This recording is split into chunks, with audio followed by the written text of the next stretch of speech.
El Estado de Israel y la República Islámica de Irán han intercambiado ataques y agresiones.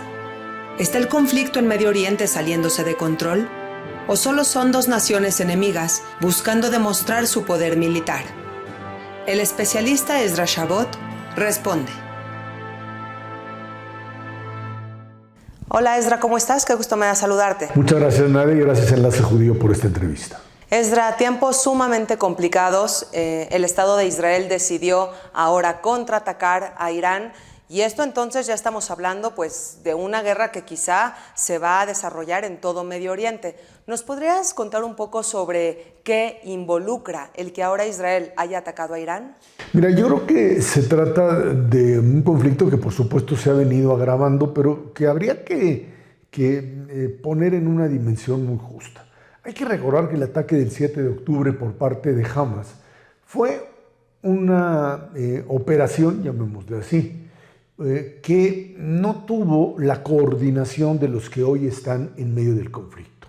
Es decir, Hamas en la Franja de Gaza desata esta invasión desorganizada, pero con capacidad de sorprender a Israel, que ya lo hemos platicado en otras ocasiones, y en función de eso, pues cambia el escenario en todo el Medio Oriente. Esto, hay que recordar, esta operación no la sabía ni siquiera el mando de Hamas en Qatar o en Beirut. Se mantuvo en extremo secreto. En el momento en que esto se desata, Hamas supone que Hezbollah, que es el gran aliado iraní, aunque ellos también, por supuesto, reciben apoyo, pues lo único que hace es que comienza a lanzar misiles. No es que fuera algo grave, pero no implicó una invasión que pudiese iniciar un conflicto mayor. Ahora, hay que entender que el hecho de que el conflicto se haya prolongado, que Israel no haya podido lo que creía poder hacer en 2-3 meses, de por un lado liberar a los rehenes y por el otro desbaratar la infraestructura y apresar o destruir o hacer que escapara el liderazgo de Sinwar en Gaza, esto va complicando todo el escenario porque se van metiendo otros elementos.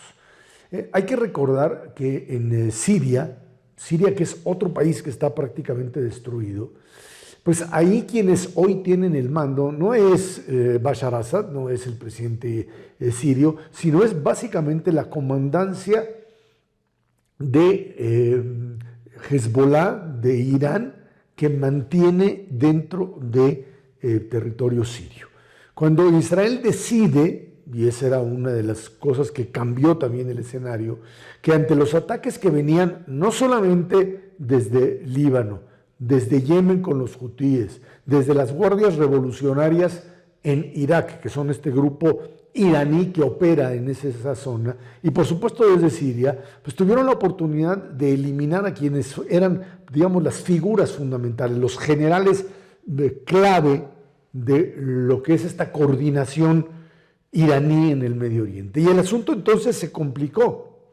En el momento en el que Israel destroza, aniquila totalmente a ese liderazgo militar en Damasco, en ese momento Irán interviene ya mucho más abiertamente.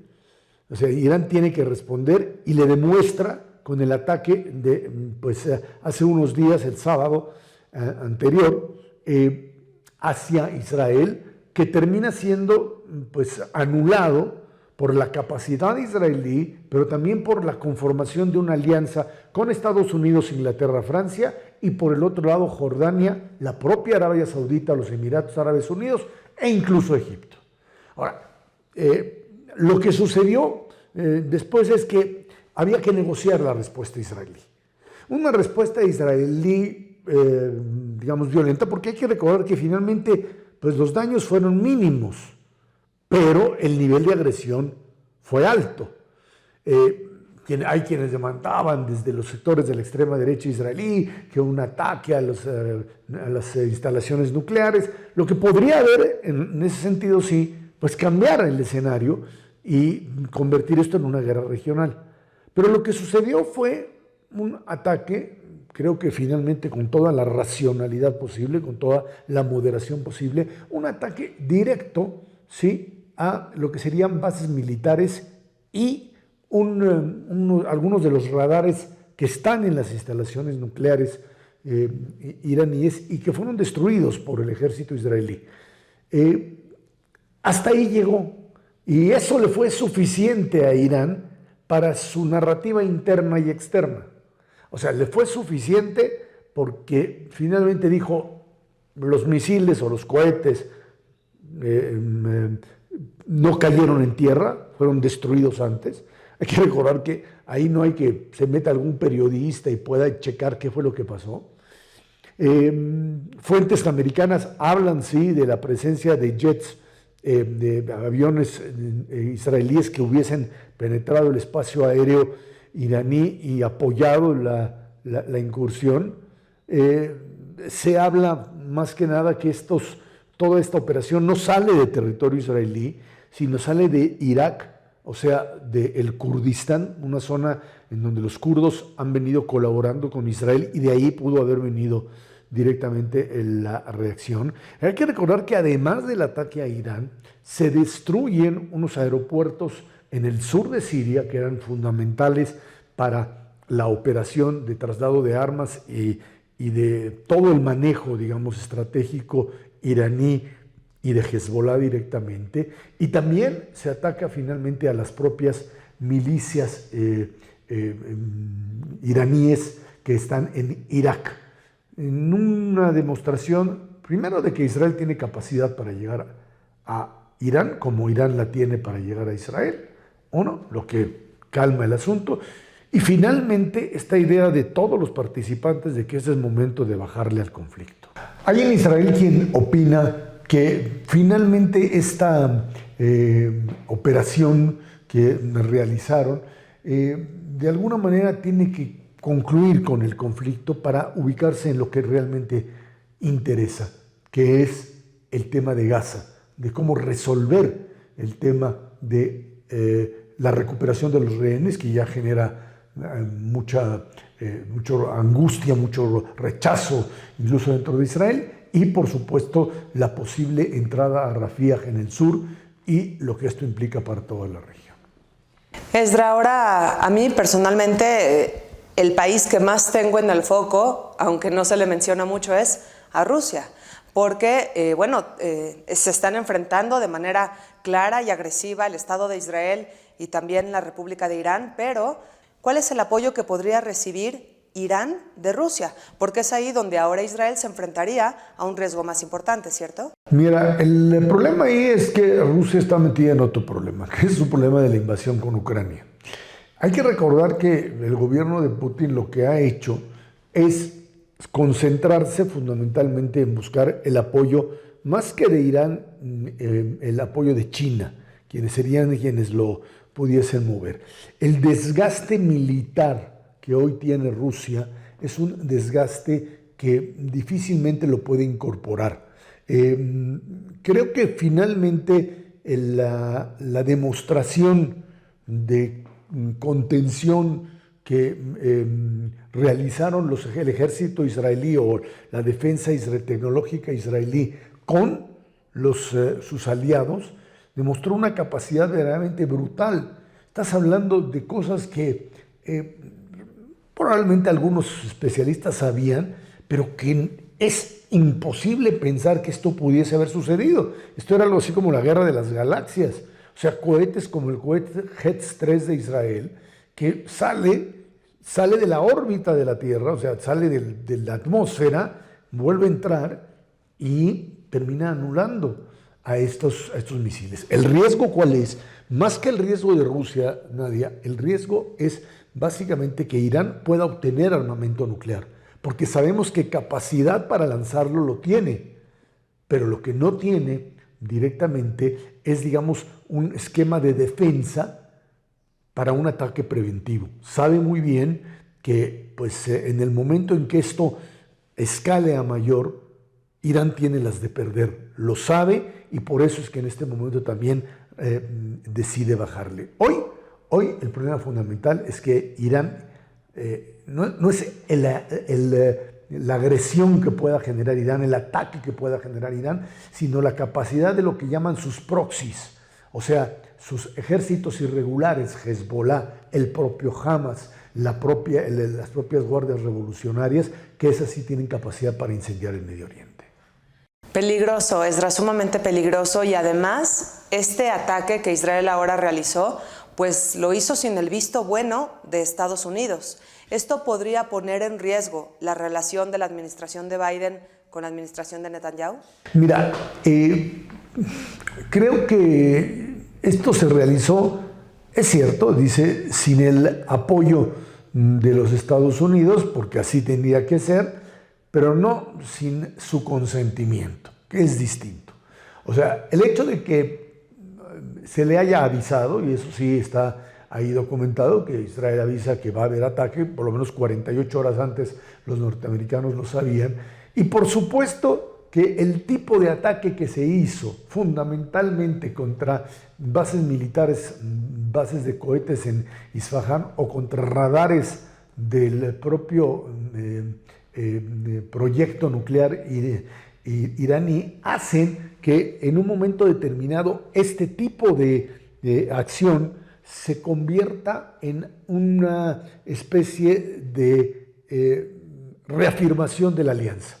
O sea, hoy Israel no actuó como algunos esperaban a la libre y atacar lo que fuera, sino esto, por lo que hemos escuchado hasta ahora, representa un ataque coordinado, un ataque bien armado de Occidente en contra de Irán.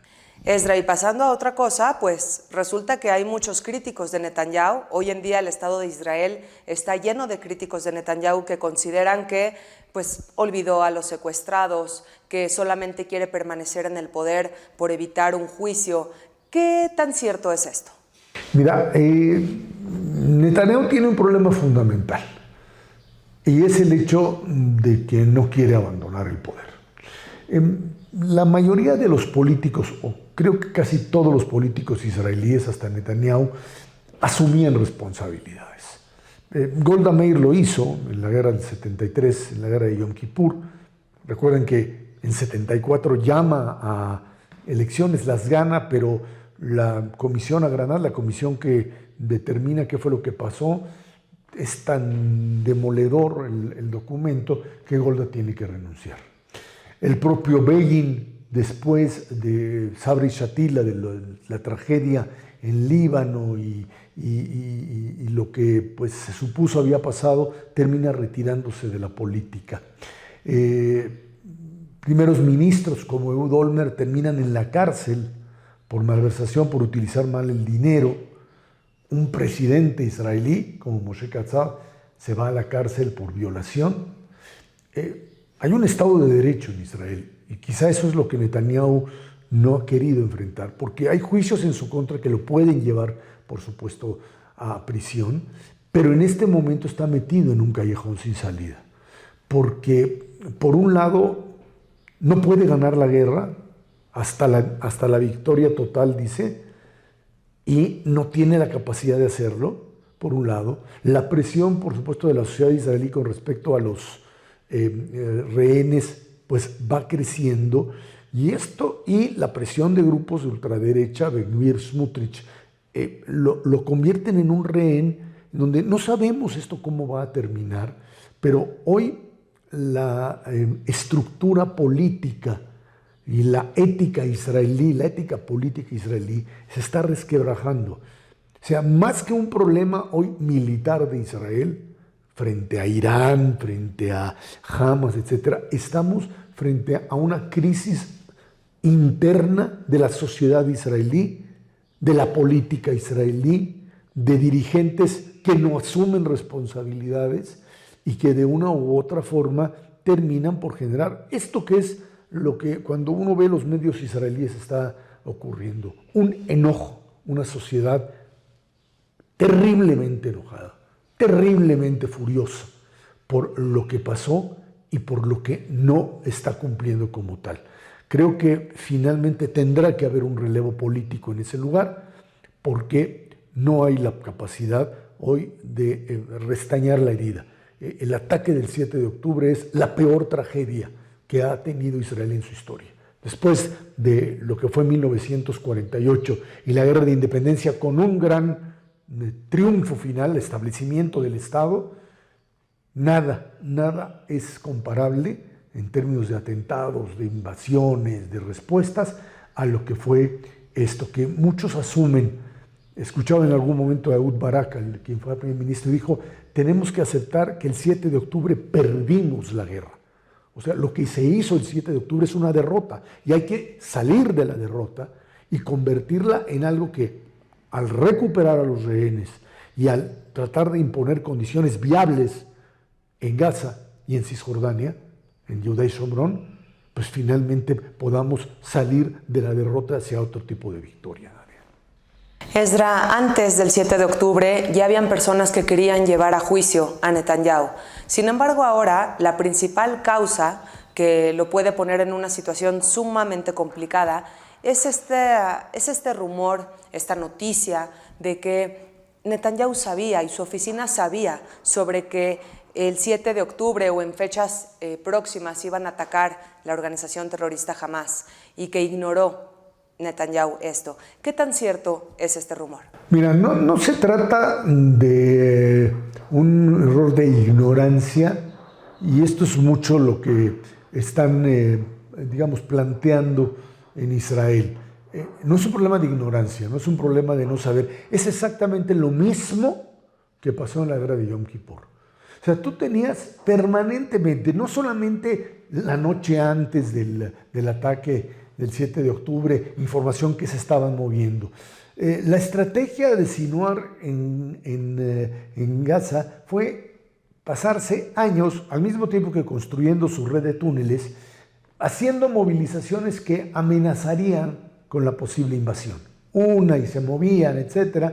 Y los aparatos de inteligencia de Israel llegaron a la conclusión de que esa información real que venía de las partes más bajas, o sea, de los servicios de seguridad, de los infiltrados que tienes en Gaza, de las propias observadoras que veían con sus equipos de vigilancia que estos se movían y que movían personas y que veían gente armada. Y esto se contradecía con el discurso, oficial de Hamas, de que no era el momento del ataque porque estaban viviendo bien, porque finalmente Israel estaba permitiendo que entrara el dinero de Qatar y que esta idea de que finalmente la buena vida que estaban teniendo era el principal obstáculo para un ataque. Me recuerdo nada más aquella anécdota en la guerra de Yom Kippur, en donde el último que estaba ahí en el canal de Suez viendo, el último soldado que quedaba era Kippur, había solamente una vigilancia mínima, pero estaba viendo que los tanques venían y cuando lo reportaba lo que le contestaban era: no, esto no está pasando, son ejercicios de los militares egipcios, y él decía: están cruzando el canal, y no le creían. Cuando tú tienes una idea preestablecida con respecto a cómo y qué es la realidad y tienes la capacidad para forzarla, no hay argumento, no hay realidad que te dé la fuerza suficiente para decir: en ese momento me equivoqué, nos equivocamos, hay que actuar. En eso incluso se explica el retardo ya a la hora de que los asesinos de Hamas estaban matando y violando gente, y la respuesta israelí tardó horas. Ni eso fue capaz de generar, desde el punto de vista del gobierno, desde la sociedad, sí, un montón de soldados que agarraron sus propios coches y se fueron allá y a rescatar gente, y muchos de ellos murieron ahí. Pero cuando un político tiene preestablecida una realidad y no es capaz de modificarla porque su interés de mantenerse en el poder y de decir así son las cosas es lo que prevalece, entonces tienes este tipo de catástrofes. Pues gracias, Ezra. Te agradezco mucho tu tiempo para esta entrevista, para hacernos entender mejor, y ojalá que el próximo mes que te entreviste, pues tengamos un mejor panorama. Gracias a ti, Nadia, y gracias a Enlace Judío por esta plática. Gracias, hasta la próxima.